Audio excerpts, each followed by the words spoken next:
नमस्कार, आप सभी का स्वागत है। दोस्तों, आजकल इंसान की अधिक से अधिक उम्र 100 वर्ष तक हो सकती है। चलिए मान लें ज़्यादा से ज़्यादा 125 वर्ष तक हो सकती है, लेकिन ये भी मुश्किल है। एक आम इंसान तो आजकल सिर्फ 70 से 80 वर्ष तक ही जी पाता है। एक रहस्य ये भी है कि देवहरा बाबा 750 वर्ष तक जिंदा रहे। उनकी मौत 1990 में हो गई थी। त्रैलंग स्वामी, जिन्हें गणपति सरस्वती भी कहते हैं, उनकी उम्र 286 वर्ष की थी। त्रैलंग स्वामी का जन्म नरसिंह राव और विद्यावती के घर 1601 में हुआ था। वे वाराणसी में 1737 से लेकर 1887 तक रहे। इसी तरह शिवपुरी बाबा थे, जो 27 सितंबर 1826 में जन्मे और जनवरी 1963 में उन्होंने देह त्याग दी। बंगाल के संत लोकनाथ जी का जन्म 31 अगस्त 1730 को हुआ और 3 जून 1890 को उन्होंने देह छोड़ दी। आयुर्वेद शास्त्र के अनुसार मनुष्य की आयु लगभग 100 वर्ष बताई गई है, लेकिन वह अपने योग बल से लगभग 150 वर्ष तक ज़्यादा जी सकता है। कहते हैं कि प्राचीन मानव की सामान्य उम्र 300 से लेकर 400 वर्ष तक हुआ करती थी, क्योंकि तब धरती का वातावरण व्यक्ति को उक्त काल तक जिंदा बनाए रखता था। उस समय ना तो प्रदूषण होता था और खाने पीने के सामान में कोई मिलावट नहीं होती थी। पौराणिक और संस्कृत ग्रंथों के अनुसार भारत में ऐसे कई लोग हैं जो हजारों वर्षों तक जीवित हैं। हिमालयों में आज भी ऐसे कई ऋषि मुनि हैं जिनकी आयु लगभग 600 वर्ष से अधिक होने का दावा किया जाता रहा है। हिंदू पौराणिक ग्रंथों में ये उल्लेख मिलता है कि सदियों पहले ऐसे कई देवपुरुष थे जो सैकड़ों और हजारों वर्षों तक जीवित रहे थे। पुराणों के अनुसार अश्वत्थामा, बाली, व्यास, जामवंत, हनुमान, विभीषण, कृपाचार्य, परशुराम और मार्कंडेय ऋषि के अलावा अन्य कई ऐसे लोग हैं जिनके बारे में कहा जाता है कि वे आज भी जीवित हैं। क्या ये संभव है? कोई व्यक्ति हजारों वर्ष तक जीवित रह सकता है? रामायण काल के परशुराम और जामवंत महाभारत में भी नजर आते हैं। हालांकि उस काल में 200 वर्ष की उम्र होना सामान्य बात थी। बौद्धों के काल तक भी भारतीयों की सामान्य उम्र 150 वर्ष तक हुआ करती थी। इसमें शुद्ध वायु, वातावरण और योग ध्यान का बड़ा योगदान हुआ करता था। भीष्म जब युवा थे तब कृष्ण और अर्जुन हुए भी नहीं थे। अब सवाल ये उठता है कि महाभारत युद्ध के समय भीष्म पितामह आदि की उम्र क्या रही होगी। आओ इसका विश्लेषण करते हैं। पहले के प्रसिद्ध लोग 4 आश्रमों का पालन करते थे, अर्थात ब्रह्मचर्य आश्रम में 25 वर्ष रहने के बाद वे विवाह करते थे। लेकिन हम यहाँ मान लें कि उनमें से कई लोग ऐसे भी हुआ करते थे, जो फिर उम्र की गणना कैसे होगी। और कई लोग इस गृहस्थ आश्रम का पालन भी नहीं करते थे। राजा शांतनु की पहली पत्नी गंगा से एक पुत्र हुआ जिसका नाम देवव्रत रखा गया था। यह देवव्रत ही आगे चलकर भीष्म पितामह बने। जब इस देवव्रत की उम्र विवाह लायक हुई तब उसके वृद्ध पिता शांतनु से युवा सत्यवती ने विवाह किया। हम मान लेते हैं कि देवव्रत की उम्र उस समय 22 वर्ष की रही होगी। मतलब शांतनु का द्वितीय विवाह भीष्म के 22 वर्ष की आयु में हुआ था। अब शांतनु और सत्यवती के 2 पुत्र हुए, एक चित्रांगद और दूसरा विचित्रवीर्य। विचित्रवीर्य के बालपन में ही राजा शांतनु का देहांत हो गया था। तब भीष्म ने अपनी प्रतिज्ञा के अनुसार अपने सौतेले भाई चित्रांगद को राजगद्दी पर बिठाकर शासन किया। जब चित्रांगद बड़ा हो गया तो उसे राज्यभार सौंप दिया। उस वक्त निश्चित थी चित्रांगद की उम्र 20 वर्ष रही होगी, अर्थात चित्रांगद के जन्म से पहले भीष्म की आयु 22 वर्ष रही होगी। तो उससे बड़े होने पर 22 और प्लस 20 42 वर्ष रही होगी। चित्रांगद के राजगद्दी पर बैठने के बाद उसने लगभग 8 वर्ष तक शासन किया। गंधर्व राज के साथ एक युद्ध में वह मारा गया। मतलब भीष्म की 42 वर्ष की आयु में 8 वर्ष जोड़ देने पर 50 वर्ष होती है। मतलब चित्रांगद की मृत्यु के समय भीष्म की आयु 50 वर्ष रही होगी। चित्रांगद के बाद भीष्म ने विचित्रवीर्य को गद्दी पर बैठाया, जो अभी इस लायक नहीं था। मतलब बालपन में ही उसे गद्दी पर बैठाया गया। चित्रांगद के लगभग 28 वर्ष की उम्र में मरने के बाद उसका भाई विचित्रवीर्य राज्य शासन के योग्य अर्थात यौवन दशा को प्राप्त नहीं हुआ था। लगभग 5 वर्ष के बाद विचित्रवीर्य के प्रौढ़ होने पर उसका विवाह हुआ। अर्थात चित्रांगद के 28 वर्ष में मृत्यु के बाद 5 वर्ष बाद विचित्रवीर्य ने राजगद्दी को संभाला। तब उसका विवाह काशीराज की अंबिका और अंबालिका नामक 2 पुत्रियों से हुआ।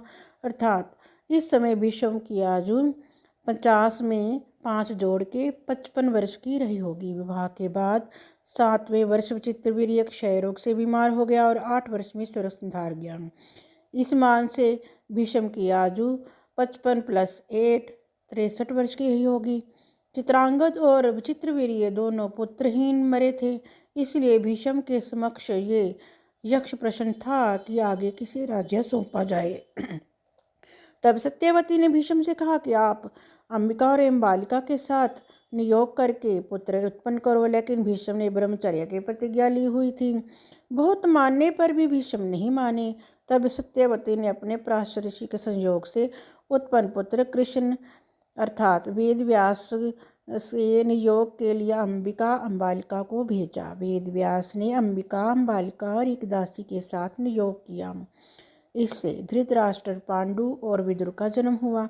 अर्थात इनके जन्म के समय भीष्म की आयु 63 में से 2 जोड़ दें तो 65 वर्ष की हो चुकी थी। कहते हैं कि जब सरस्वती ने राजा शांतनु से विवाह किया तो उसके पूर्व ही उन्होंने एक पुत्र को जन्म दिया था, जो कि पराशर का पुत्र था, जिसका नाम वेद व्यास था। अर्थात व्यास जी की आयु भीष्म की अपेक्षा 16 वर्ष से कम मानी जा सकती है। इस मान से अंबा और बालिका के साथ नियोग के समय व्यास जी की आयु लगभग 50 वर्ष के करीब रही होगी। धृतराष्ट्र अंधा होने के कारण राज्य के अयोग्य ठहरा, लेकिन पांडु के प्रौढ़ होते ही पांडु को राज्य मिला। इतना होने के लिए कम से कम 18 वर्ष संपूर्ण होने आवश्यक हैं। इसलिए पांडु के राज्याभिषेक के समय भीष्म की आयु 65 में से 18 जोड़ दे तो 83 वर्ष तक निश्चित ही रही होगी। राजा पांडु ने 10-12 वर्ष अच्छी प्रकार राज्य किया, जिसके बाद उनको क्षय रोग होने के कारण वह हिमालय की पहाड़ियों में जाकर रहने लगे और फिर ऐसे में धृतराष्ट्र को राजगद्दी मिली। उस समय भीष्म की आयु 95 वर्ष के लगभग रही होगी। इसके बाद 4-5 वर्षों की अवधि में युधिष्ठिर और दुर्योधन आदि का जन्म हुआ। 5 पांडवों के जन्म के समय भीष्म लगभग 100 वर्ष की आयु को प्राप्त हो चुके थे। युधिष्ठिर और दुर्योधन की आयु में लगभग 1 या 2 वर्ष का ही अंतर प्रतीत होता है। पांडव विद्या प्राप्त करके जब यौवन दशा को प्राप्त हुए, तब दुर्योधन आदि कौरवों ने शकुनि के साथ मिलकर लाक्षागृह में पांडवों को जलाने की योजना बनाई थी, परंतु पांडव बच गए। उस समय युधिष्ठिर की आयु 20 वर्ष के लगभग रही होगी। अर्थात भीष्म की आयु भी 100 + 20 120 वर्ष से कम ना रही होगी। इसके बाद प्रायः 10-12 वर्ष तक पांडवों को कष्ट झेलने पड़े। बाद में कुछ राज्य देने की बात हुई, तब उस समय युधिष्ठिर की आयु कम से कम 32 वर्ष की और भीष्म की आयु 132 वर्ष की मानी जा सकती है। इंद्रप्रस्थ मिलने के बाद पांडव राज्य करने लगे। लगभग 25 वर्षों में पांडवों ने दिग्विजय करके राज्य वैभव बहुत बढ़ाया और राजसूय यज्ञ किया। इस समय युधिष्ठिर की आयु 57 और भीष्म की आयु 157 वर्ष की हुई थी। राजसूय यज्ञ में पांडवों के वैभव और ऐश्वर्य को देखकर दुर्योधन के मन में कटुता उत्पन्न हुई और उसने उनका राजपद छीनने के लिए एक कपट की रचना की। ध्रुतकीड़ा में हार पाने से पांडवों को 12 वर्ष का वनवास हुआ और 1 वर्ष अज्ञातवास हुआ। वनवास की समाप्ति के समय युधिष्ठिर की आयु 57 में 13 जोड़ के 70 वर्ष की थी और भीष्म की आयु 170 वर्ष मान ली जाए। वनवास और अज्ञातवास की समाप्ति के बाद कुछ समय दोनों पक्षों का बातचीत करने में व्यतीत हुआ और उसके बाद महाभारत युद्ध हो गया और यह युद्ध 18 दिनों तक चला। उस वक्त भीष्म पिता की आयु 170 वर्ष की थी। जब वे महाभारत युद्ध करते हुए शरशय्या पर शरीर त्याग गए, भीष्म सामान्य व्यक्ति नहीं थे, वे मनुष्य रूप में देवता वसु थे। उन्होंने ब्रह्मचर्य का कड़ा पालन करके योग विद्या द्वारा अपने शरीर को पुष्ट कर लिया था। दूसरा, उनको इच्छा मृत्यु का वरदान भी प्राप्त था, इसलिए उनकी उम्र इतनी लंबी रही थी। उपरोक्त बातों से अनुमान पर आधारित है। अब आप भीष्म की उम्र के मान से अन्य सभी योद्धाओं की उम्र का अनुमान भी आसानी से लगा सकते हैं। कहते हैं कि युद्ध के 15 वर्ष बाद धृतराष्ट्र, गंधारी, विदुर आदि वन में चले गए। वहीं 2 वर्ष के अंतराल में उनकी जीवन लीला समाप्त हो गई थी। शोधानुसार महाभारत का युद्ध 22 नवंबर 367 ईसा पूर्व हुआ था। तब भगवान श्री कृष्ण 55 या 56 वर्ष के थे। हालांकि कुछ विद्वान मानते हैं कि उनकी आयु 83 वर्ष की थी। महाभारत युद्ध के 36 वर्ष बाद उन्होंने देह त्याग दी थी। इसका मतलब 119 वर्ष की आयु में उन्होंने देह त्याग किया था। आर्यभट्ट के अनुसार महाभारत युद्ध 3137 ईसा पूर्व में हुआ। पुराणों के अनुसार श्री कृष्ण की आयु 125 वर्ष बताई गई है, जबकि ज्योतिषियों के मत अनुसार उनकी आयु 110 वर्ष थी। ज्योतिषियों के अनुसार कलयुग के आरंभ होने से 6 माह पूर्व मार्गशीर्ष शुक्ल 14 को महाभारत का युद्ध आरंभ हुआ था, जो 18 दिनों तक चला था।